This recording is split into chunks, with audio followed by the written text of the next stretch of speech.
Welcome to Mishra study Navgachhia. Mishra study Navgachhia में आपका स्वागत है। क्लास 9th नंबर सिस्टम संख्या पद्धति का मैंने जो है पीछे कुछ बताया था और कुछ शेष पार्ट रह गया था, तो आज हम उन्हीं चीज़ों को डील करने वाले हैं, तो वीडियो में अंत तक बने रहें। तो देखिए, सबसे पहला जो है इसमें परिमेय संख्या।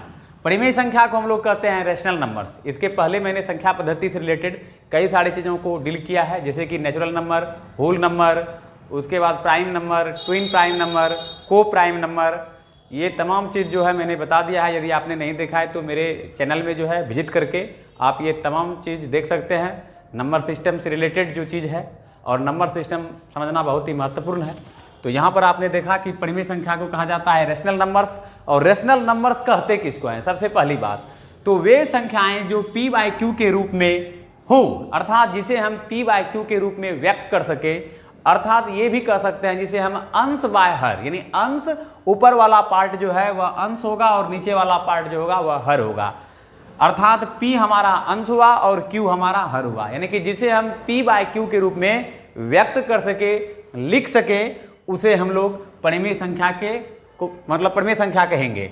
p और q पूर्णांक संख्याएं हो, और p और q है, p और q क्या है? एक पूर्णांक संख्या। पूर्णांक क्या है? मैंने इसके बारे में बताया था आप लोगों को। तथा q does not equal to 0, जहां पर q जो होना चाहिए वह शून्य के बराबर नहीं होना चाहिए, हो तो उन्हें परिमेय संख्या कहते हैं। जैसे आप देख सकते हैं कि 2/3, तो 3 क्या है? शून्य के बराबर नहीं है।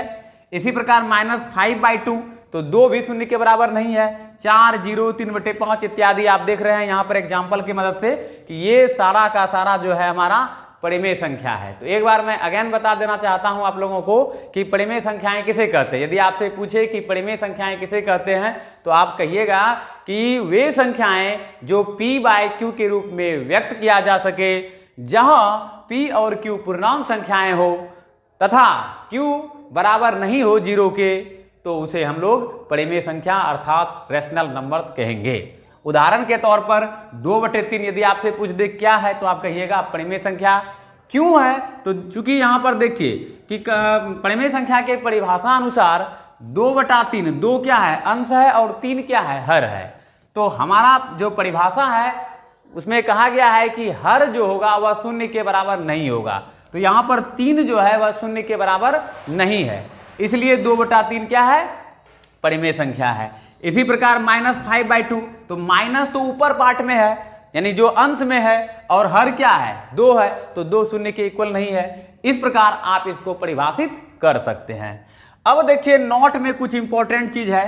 परिमेय संख्याओं का दशमलव रूप जो होता है वह शांत या आवर्त होता है, यानी कि शांत का मतलब हुआ कि टर्मिनेटिंग, और आवर्त का मतलब हुआ कि रैक्यूरिंग, अर्थात जो बार बार वही चीज आता रहे उसको हम लोग रैक्यूरिंग कहेंगे, और जो पूरा कंप्लीट रूप से भाग लगने पर कट जाए उसे हम लोग टर्मिनेटिंग कहेंगे। ठीक है, तो यहां पर आप देख सकते हैं कि 2/3 को यदि आप भाग दीजिएगा तो 0.6 है, तो ये यही आते रहेगा 0.6, और भी कुछ आ सकता है, तो इसको हम लोग रैक्यूरिंग डेसिमल कहेंगे। जबकि -5/2 को अगर आप डिवाइड करते हैं तो ये पूरा कट जाएगा, इसको कहेंगे टर्मिनेटिंग डेसिमल। ठीक है, तो आपने समझा कि परिमेय संख्या किसे कहते हैं, अर्थात रेशनल नंबर्स, और ये बहुत ही महत्वपूर्ण है। खास करके अगर आप वास्तविक संख्या, रियल नंबर पढ़ते हैं क्लास 10th में, तो आपको ये तमाम नंबर तो पढ़ना ही होगा। नेक्स्ट है अपरिमेय संख्या। अपरिमेय संख्या को हम लोग कहते हैं इरेशनल नंबर। ठीक है, इरेशनल नंबर्स, यानी कि इसका जस्ट विपरीत आपको जानना होगा कि परिमेय संख्या का अपोजिट होता है अपरिमेय संख्या। तो इसका परिभाषा इस प्रकार है कि वैसी संख्याएं जो p/q के रूप में व्यक्त नहीं किया जा सके, अर्थात नहीं लिखी जाए, परिमेय संख्या नहीं हो, उसे हम लोग अपरिमेय संख्या कहेंगे। जैसे ऐसी संख्या, अब देखिए कुछ इंपॉर्टेंट चीज है कि ऐसी संख्या जो है पूर्ण वर्ग के रूप में नहीं होता है, यानी कोई भी संख्या जब पूर्ण वर्ग के रूप में नहीं हो तो वह संख्या हमारा जो है अपरिमेय कहलाएगा, और इसको रूट के अंदर रखी जाती है, और रूट के अंदर इसको हम लिखते हैं, जैसे कि आप यहां देख रहे हैं कि √2, √3, √1/2, 8√2, π इत्यादि, ये सब अपरिमेय संख्या का उदाहरण है।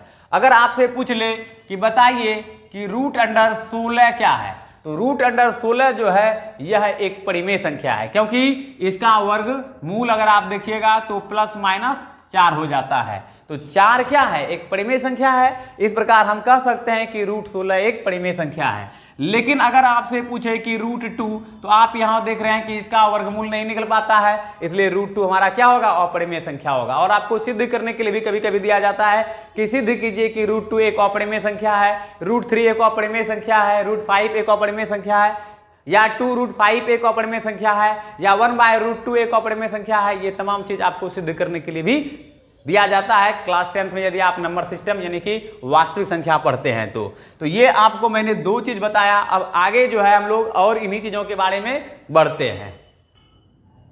तो देखिए आप लोग, और कुछ मैं बता दूं अपरिमेय संख्या से संबंधित। देखिए अपरिमेय संख्या को यदि दशमलव रूप में बदला जाए, अपरिमेय संख्या को यदि दशमलव रूप में हम बदलते हैं तो ना तो ये आवर्त के रूप में आती है। आवर्त का मतलब ये हुआ कि जो चीज चल रहा है, जैसे कि 0.6 है तो 0.666 आवर्त, यानी कि आवर्त एक ही चीज पे चलेगा, 0.666 लगातार चल रहा हो। या फिर मान लीजिए कि 0.6 2 3 4 फिर 6 2 3 4 फिर 6 फिर 2 3 4, इस तरह से अगर चलेगा तो ये आवर्त के रूप में आती है।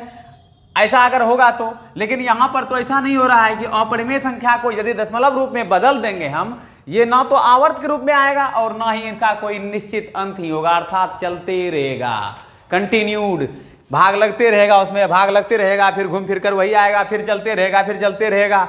अर्थात अपरिमेय संख्या अनावर्त अर्थात नॉन रेक्यूरिंग तथा अशांत नॉन टर्मिनेटिंग होती है। जैसे कि उदाहरण के तौर पर आप देखिए कि √2 √5 √7 √1/2 इत्यादि को यदि आप भाग देते हैं तो √2 का यदि आप वर्गमूल निकालिएगा तो 1.414 डॉट डॉट इस तरह से चलेगा। फिर √3 का निकालिएगा तो 1.7321 डॉट डॉट डॉट डॉट चलते रहेगा। इस तरह से अपरिमेय संख्या किसे कहते हैं आप लोगों ने समझा विशेष रूप से। अब देखिए यहां पर वास्तविक संख्या, जिसको हम लोग रियल नंबर कहते हैं। तो रियल नंबर क्या होता है कि परिमेय तथा अपरिमेय संख्या, अर्थात परिमेय संख्या जिसे हम p/q के रूप में व्यक्त कर सकते हैं और अपरिमेय संख्या जिसे हम p/q के रूप में व्यक्त नहीं कर सकते हैं, अर्थात जिसे हम अंश बटा हर के रूप में नहीं लिख सकते हैं, तो उसे हम अपरिमेय संख्या कहते हैं। तो परिमेय संख्या एवं अपरिमेय संख्या के सम्मिलन को अर्थात यूनियन को ही हम लोग वास्तविक संख्या अर्थात रियल नंबर कहते हैं। और इन्हें जो है R से इंडिकेट किया जाता है, सूचित किया जाता है। ये देखिए कि जहां पर क्या है कि n जो है natural number, subset of Z परिमेय संख्या, सबसेट ऑफ पूर्णांक, सबसेट ऑफ परिमेय संख्या, और ये दोनों जितना भी देख रहे हैं ये सब जो है रियल नंबर का एक एग्जाम्पल है। तो आपने समझा वास्तविक संख्या क्या होता है।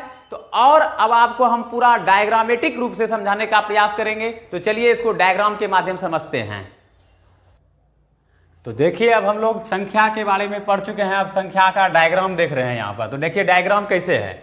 संख्या को मूल रूप से 2 पार्ट में डिवाइड किया गया है। पहला किया गया है वास्तविक संख्या और दूसरा फिर अवास्तविक या काल्पनिक संख्याएं। वास्तविक संख्या को रियल नंबर कहा जाता है और इसे R से इंडिकेट किया जाता है।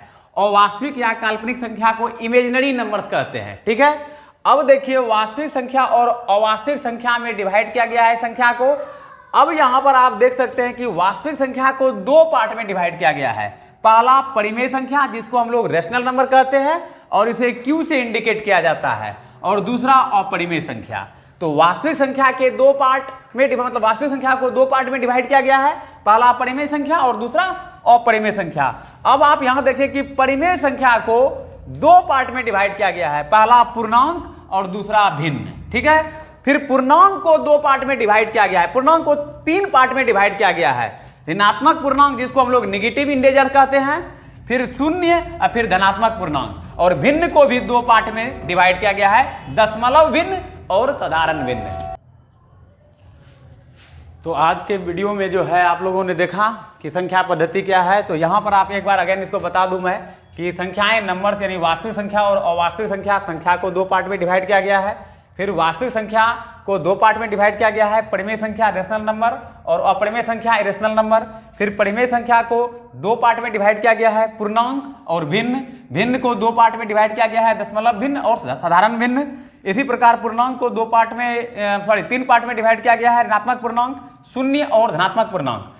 और फिर जो है शून्य और धनात्मक पूर्णांक को हम लोग पूर्ण संख्या अर्थात होल नंबर कहते हैं। तो ये तमाम जो है आपको मैंने बता दिया।